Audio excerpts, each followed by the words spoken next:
Hello दोस्तों, आज मैं इस वीडियो में आदित्य 11 मिशन के बारे में बताने वाला हूं और इस मिशन के बारे में मैं बहुत ही फुल्ली डिटेल स्टडी करके आया हूं इस मिशन के बारे में, ताकि आपके मन में कोई भी डाउट्स ना रह जाए।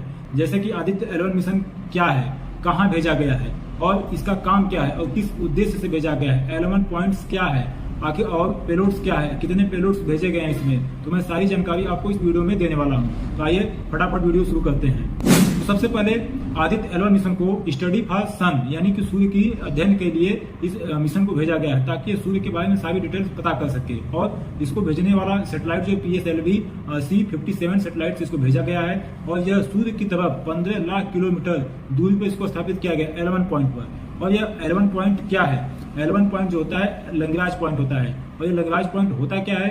ऐसा पॉइंट्स जहां पे कि सूर्य और पृथ्वी से संबंधित सारी जो फोर्स होते हैं वहां पे जीरो हो जाते हैं, यानी कोई भी ग्रेविटी वहां पे नहीं होती है, गुरुत्वाकर्षण बल खत्म हो जाता है, वहां पे ग्रेविटी जो शून्य हो जाती है, इसी को लैग्रांज पॉइंट कहते हैं। ऐसे लैग्रांज पॉइंट जो है स्पेस में वो 5 हैं, L1, L2, L3, L4, L5, ये 5 नाम है। जैसा कि आप यहाँ पे फिगर में देख सकते हैं कि यहाँ पे हम आपको यहाँ पे L1, L2, L3, L4, L5 सारे L पॉइंट लैग्रांज पॉइंट आपको हम दिखा रहे हैं। तो जो L1 पॉइंट है वो पृथ्वी से सबसे नजदीक है, इसलिए आदित्य 11 मिशन को L1 पॉइंट पर ही भेजा गया है, क्योंकि यह सूर्य के साइड भी है और पृथ्वी के पास भी है। और बाकी आप सभी को देख सकते हैं कि सूर्य से बहुत ही ज्यादा दूरी पर है और ना ही यह सूर्य के पास है। तो इसलिए हम सूर्य की तरफ जो L1 पॉइंट है उसी के पास हम उसी पर भेजे हैं। और यहाँ पे जो स्टेबिलिटी है वो बहुत अधिक है, क्योंकि यहाँ पे जब हम इस मिशन को भेजेंगे तो बहुत लंबे समय तक यहाँ पे रह सकता है। तो आइए बात करते हैं पेलोड्स के बारे में कि पेलोड्स क्या है। सबसे पहले पेलोड्स को 2 भागों में बांटा दिया गया है।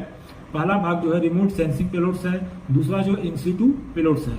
जो पहला भाग रिमोट सेंसिंग पेलोड्स है, ये इसका काम ये है कि ये डायरेक्ट सूर्य का स्टडी करेगा, और जो दूसरे टाइप का इन सीटू पेलोड्स है वो अपने 11 पॉइंट में ही आसपास के क्षेत्रों का अध्ययन करेगा। तो आइए एक एक करके समझते हैं कि ये अलग अलग पेलोड्स क्या है। तो सबसे पहला VELC visible emissions line coronagraph, यानी इसके नाम से ही पता चल गया होगा आपको कि जो इमिशंस लाइन जो कोरोनोग्राफ यानी सूर्य में जो कोरोना इफेक्ट होता है, जो सूर्य के सबसे बाहरी लेयर होता है कोरोना का, उससे संबंधित ये है। उसके बाद दूसरा है suit solar ultraviolet imaging telescope, ये जो अल्ट्रावायलेट किरण संबंधित है इसका अध्ययन करेगा। तीसरा है Solexs solar low energy x-ray spectrometer. चौथा है हेलोइस यानी high energy L1 orbiting x-ray spectrometer. तो आइए अब बात करते हैं इन सीटू पेलोड्स के बारे में। इसका काम ये है कि यानी जैसे कि मैं आपको बताया था कि ये अपने ही पॉइंट पे, अपने 11 पॉइंट पे आसपास के क्षेत्रों का अध्ययन करेगा। इसमें एक है पहला एस्पेक्स यानी Aditya solar wind particles experiment, यानी कि जो सोलर से संबंधित जो वहां पे हवाएं चलेंगी, सोलर विंड है, सौर हवा है, उसके बारे में अध्ययन करेगा। दूसरा है पापा plasma analyser package for Aditya, ये प्लाज्मा से संबंधित स्टडी करेगा।